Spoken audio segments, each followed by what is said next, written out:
Ukraine's long-range drone campaign has struck deep inside Russia, targeting a major oil refinery hundreds of kilometers from the border. The latest strike underscores Kyiv's expanding ability to hit Russia's energy infrastructure far behind the front lines. Russia responded with another wave of missile and drone attacks, putting Ukraine's air defenses under renewed pressure. The latest barrage is reigniting debate over whether Russia is finding new ways to penetrate Ukraine's air defense network. Kyiv's deep strike strategy is drawing increasingly forceful Russian retaliation against Ukrainian cities and infrastructure. The latest exchange is raising fresh concerns over the sustainability of Ukraine's air defense shield. Military analysts say the battle for control of the skies is entering an increasingly dangerous new phase.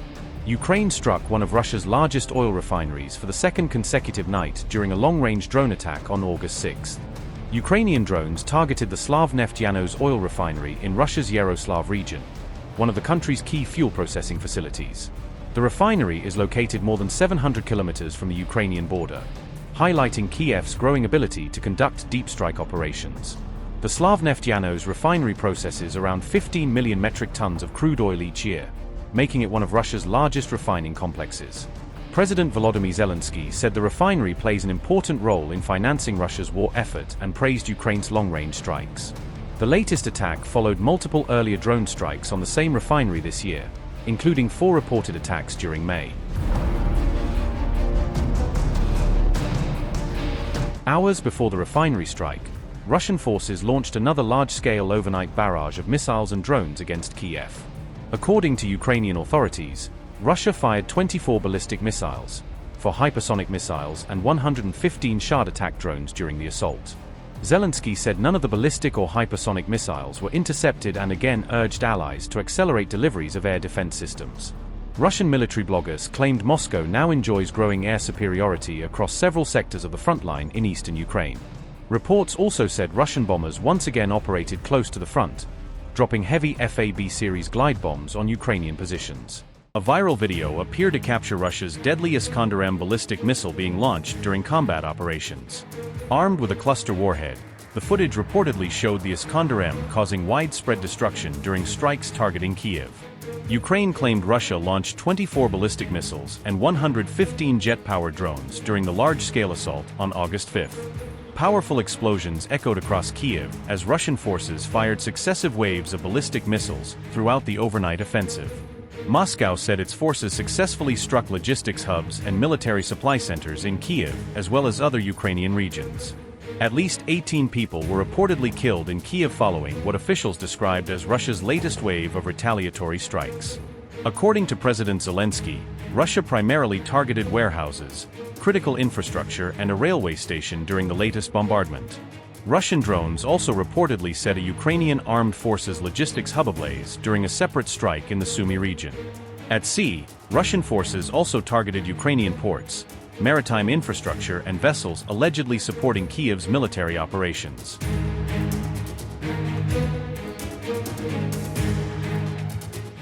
Ukraine has continued targeting Russia's Wildberries logistics hubs with repeated long-range drone strikes in recent weeks. On August 4th, Ukrainian drones reportedly set a Wildberries logistics facility on fire in Russia's St. Petersburg. Reports claimed 3 separate Wildberries warehouse complexes were struck by Ukrainian drones during the overnight attacks on August 4th and 5th. Ukraine also continued carrying out long-range drone strikes targeting Russia's energy infrastructure across multiple regions. Double security scares rocked Germany's Leipzig-Halle airport after a drone alert and a separate mid-air incident disrupted operations on August 5th. A cargo aircraft struck an unknown object after aborting its landing approach at Leipzig-Halle airport before safely diverting to Hanover airport. The aircraft later underwent inspections in Hanover, where technicians found minor damage to the nose section, according to a Reuters report. Authorities also discovered a drone near the airport runway, prompting explosives experts and police to launch a detailed security investigation.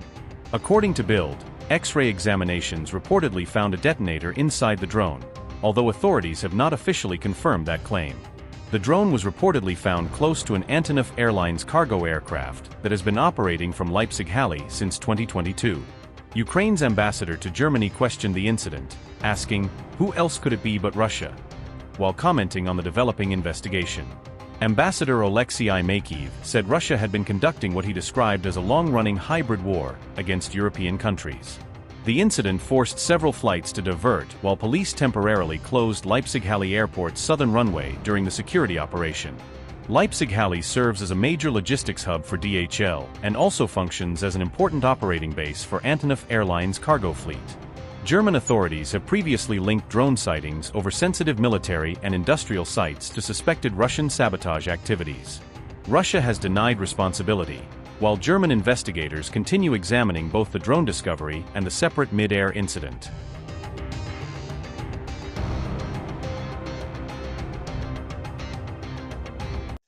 I do not need to explain to anyone that Russia will stand on its head to clear its name and absolve itself of responsibility here, together with Prime Minister Kosyniak-Kamysh, and respecting the prosecutor's recommendations not to prejudge the outcome of the proceedings and investigation, which are being conducted very quickly here.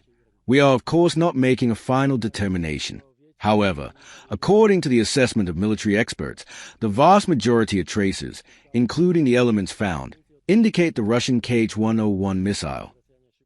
I know that today it may not be very popular to speak well of Ukraine, but I know, and this knowledge is much more important, that the security of Poland depends directly and straightforwardly on the effective actions of the Ukrainian military, also in the air. If the Ukrainians had much more of what they are constantly asking for, perhaps that ballistic missile would not have flown into Poland. I have no reason to be an advocate for Ukraine in matters of patriots. I also have a question about yesterday's meeting with Volodymyr Zelensky in Lublin. In light of what happened today, we know these relations are very important, but did you manage during this meeting to straighten out things that have recently been politically complicated? I see. I've known Zelensky since the first days of his presidency years ago, long before the war, and I am convinced that he has good intentions, but he is not infallible. He has his nationalists, he has his internal problems. I will do everything to ensure that Polish-Ukrainian relations, in connection with the Russian aggression, are as good as possible, not at the expense of Poland, but with mutual understanding and mutual respect. We came here, above all, to point out to the services, including the prosecution, how important it is to quickly clarify all the circumstances of this dramatic, but fortunately consequence-free, event, with no casualties or destruction, which involved the fall of this maneuvering ballistic missile here in the fields near Tarnowa Kolonia in the Lublin voivodeship. As is known, this was a result of a massive Russian operation. It was one of the largest attacks during this entire war on the whole territory of Ukraine. Bombs, missiles, and cruise missiles fell, including in western Ukraine, close to our border.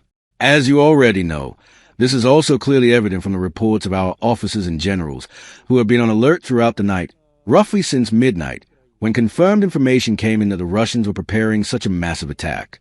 They have been continuously on their feet, monitoring these issues. It follows that the Ukrainians monitored the missiles right up to the Polish border and attempted to destroy those heading towards it.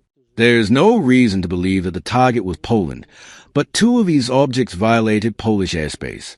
One definitely did, as we have its traces here, while the other was detected near the Polish border, but it was a very brief signal, so there were no consequences associated with it.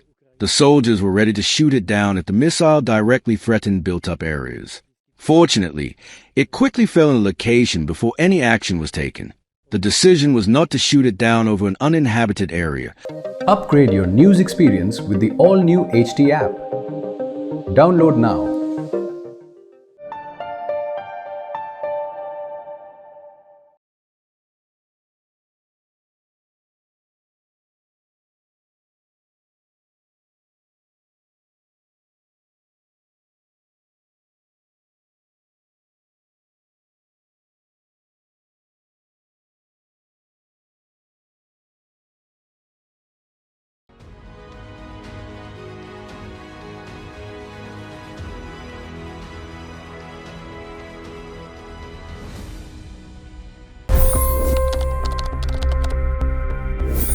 $25 crore गरीब गरीबी को परास्त करके बाहर निकले। For the good of our nation, let's work together and let's truly make America great again. The fastest news breaks, requested PM saying that look, you will have to speak to Putin and to Zelensky. The biggest newsmakers. The relationship with India is probably the most important bilateral relationship the U.S. will have for the rest of this century. The capital delivered quite an election result today. Expert analysis. The million-dollar question today is how to stop this dance of death. Ground reports. I'm standing at the crossroad of the Kumbh Mela. Behind me are more than 100 entry ghats. Long-form interviews. Exclusionary politics is reflected in Manipur case as well. You don't bother because this is a small state. Have you ever wondered what happens when a banking dynasty meets tides of world history, intrigue, and a dash of myth? Why exactly did the US topple the Sheikh Hasina government? HT videos. We don't just break news, we break it down.